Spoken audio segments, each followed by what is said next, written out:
Welcome to another episode of the Sticks and Blades podcast. I'm your host, Doug Marsh, and my guest today, he was a private student of the late Grandmaster Angel Cabalis of Serrata Escrima system, and also he's responsible for helping to spread the Serrata Escrima art all around the world. Welcome to the show, Senior Grandmaster D. How you doing today, sir? I'm doing very well, and happy Father's Day. I know there's a lot of fathers out there, so I want to give a shout out to all the fathers. Yeah, happy Father's Day to you as well. And we were talking earlier, you said that you recently became a great-grandfather. That's true. Yes, somewhat down in the Odessa, Texas territory. My eldest son, who also holds a master's degree, basically had his children train, and those children are now training those little great grandkids now. So the legacy continues. That's what it's all about, right? Yes, sir. So what I like to do with the guests before anything is just to get a status check, because I know that 2020 for the whole world, it was crap. People got sick, people lost their lives and things like that. So if there's one thing you could take from 2020, what is it? I was able to really sit down and focus upon mucho, just endless material about my journey within the world of martial arts, starting when I was 15 years old. And, I've always been an archiver as far as documenting information. I wrote my first book when I was in the 5th grade. It was called Dr. Leakey and the Dawn of Man. And I've been documenting my journey ever since. So make a long story short, I was able to put a book together called Escrima Simplified, a fundamental guide for self-defense. And what that does is it takes all of those years of accumulative art and knowledge and puts it into a capsule to where you can pick this information up very simply. And that's what it's all about. Angel Cabalis was that way. He felt like, we don't have time to try to work this situation out to where it's going to take you 3 to 4 to 5 years to understand what I'm trying to basically transition over to you. And so that is the focus of the book. And that's what I did in 2020. That's awesome. A lot of people, they wasted time in 2020. They let the circumstances kind of dictate everything that was going on in their lives. And there were some people that just pushed through and got things accomplished. And sounds like you're one of those people. We have to be those trailblazers because, I have something coming out real soon. It's called The Last Manons or The Last Masters or Master Graduates or Students of the late great Grandmaster Angel Cabalis. And we are the last ones. My generation was great Grandmaster Angel Cabalis's, I think, most formidable generation. Not putting the former generations down, but Angel really laid it out in that last generation, starting when I came on board in 1984.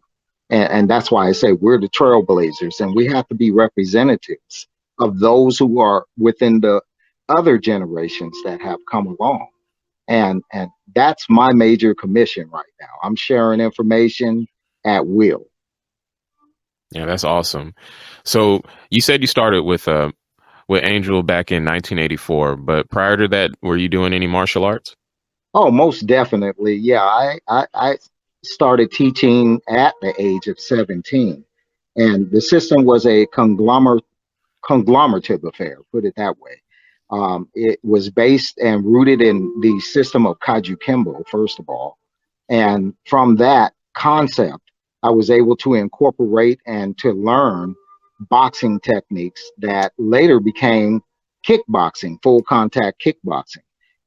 And so my system was a Kajukembo based system, and it was a full contact system, and it was predominantly based upon practical martial arts and self-defense. That was the primary focus at that time. So you're talking maybe, 15 years prior to meeting Angel. Okay, so we're talking 69? Well, let's not go back that far. Yeah, let's cut some of that fat off. Let's say I started in 1972. 72. Okay. Yeah, there you go. And then from that point forward, open up several institution or schools based on the Kaiju Kimball system. But all the way up into that point, um, I still had a strong foundation within the art of combat. And so that was our connection. 84, I was looking for a practical weapons methodology of self defense. I had all the other stuff. I competed in tournaments, so forth, did the katas and, kumites and everything, street fights, you put it all together. But the thing was I didn't have a practical weapons system of martial arts that fitted within today's age. And that was my basic attraction to the Cabales system. I'm sorry about that. I hit a mute button. Sorry, folks. But when you met Angel, how did that come about? That came about by promoting a third seminar on behalf of the legendary Dan Inosanto. I had dealt with business wise Danny back in Cleveland, Ohio, as far back as 1980. We were the first, and I was running a Kaiju Kimball school out there too, as well. But make a long story short, for promotional purposes, we wanted to bring something in that the circle of martial artists within the state of Ohio would recognize. And so our Kaiju Kimball school was pretty young and pretty new at the time. And to make a long story short, I shot a call out to the Torrance Kali Academy back in that time period. And Lord and behold, Dan Inosanto answered the phone. And I told him what was up. We're trying to spread the Kaiju Kimball art out here in the state of Ohio, and we're having trouble, as far as validation is concerned, because you have a clique here in the state of Ohio. And he said, you know what? He said, we're trying to promote Jeet Kune Do and the art of Kali, and it's very difficult for us to do too, because we're competing with all of the other established systems of martial arts. And so it would be a pleasure to be able to come out to the Midwest and establish the Kali Jeet Kune Do system. And that's how I first met Dan Inosanto. From there, it trickled into 1983, going back into the state of California and producing another formidable Dan Inosanto. But this time, Ted Lucaylucay workshop. So they co-op together on this workshop in NorCal, Northern California. And then from there, we propagated another workshop in the city of San Francisco. And that was going to take place in 1984. But the problem was Dan Inosanto became ill in the city of Chicago. I guess he was doing a workshop out there for Grandmaster Fred Gilbert. So I got a call from Cass Magda, of all people. I've dealt with him before. And basically, he said Danny was sick and he wouldn't be able to make the workshop. Now, this was 3 days before the workshop was supposed to manifest. Wow. And so I'm in a trick bag now. I'm like, oh my goodness, they're going to look at me like I'm some kind of a charlatan. I've already, sold over 100 tickets. Everybody knows that Dan Inosanto was connected with the legendary Bruce Lee, and that was one of my selling points, of course. And so we had a lot of people coming to that workshop. And so, of course, Cass Magda, Guru Cass Magda, said that Danny Inosanto appointed him to take his place. I said, well, not taking anything away from your, ability within the arts of Jeet Kune Do or Kali. But the problem is that is not the selling point of this workshop. These people are coming in here predominantly because they know that Mr. Inosanto has a connection with Bruce Lee. So I can't do that. I can't replace you with Danny. It has to be a equivalent or major headliner. So we were stuck 3 days before the workshop. And so I got to flicking through a Bible, one of my old Bibles my mother had given me. And all of a sudden, it just hit a page where it said Angel. And I thought about great Grandmaster Angel Cabales. And I said, wow, I know that's one of the primary teachers of, Dan Inosanto. So Yeah. if I could get him to replace that workshop, that would set it off. So, how to get in contact? I had the legendary Rene Latosa at that 1983 workshop, and we had a strong conversation. And he told me, look, if you really want to learn Escrima and what the Filipino martial arts are really all about, you're only like 35, 45 minutes away from Angel Cabalis. He is also the teacher of Dan Inosanto, Richard Bustillo, Ted Lucaylucay. That is where they got their driver's license from, to be able to officially be able to teach Filipino martial arts. So you can cut through the chase. Now, I always remembered that from the 83 workshop.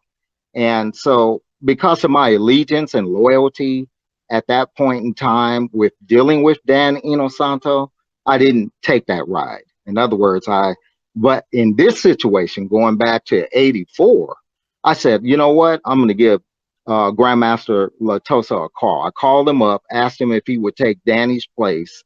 He said he would love to do it, but he couldn't because he had pre-engagements on that same day.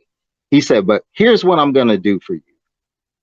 I'm going to give you 3 masters in Stockton, California's telephone numbers. Leo Hidon, Gilbert Tenio, and Grandmaster Angel Cabalis. Those are And some I heavy said, hitters. oh my goodness, you talking about a godsend at the last minute?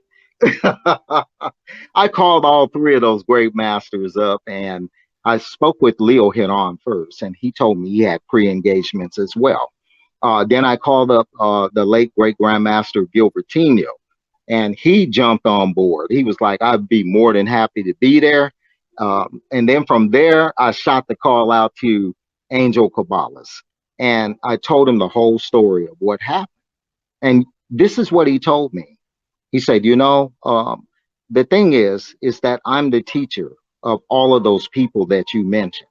Dan Inosanto, Richard Bustillo, not putting any of my students down, but I feel like I am the progenitor of Filipino martial arts in this country, and I have a strong obligation to represent Filipino martial arts. So I will take the place of Dan Inosanto, and I will be at that seminar.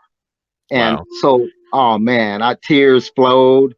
And I asked him, I said, well, you know what, Grandmaster Angel Cabalis, if whatever I was going to pay Danny, I will pay you double. He said, you know what? Don't worry about the money.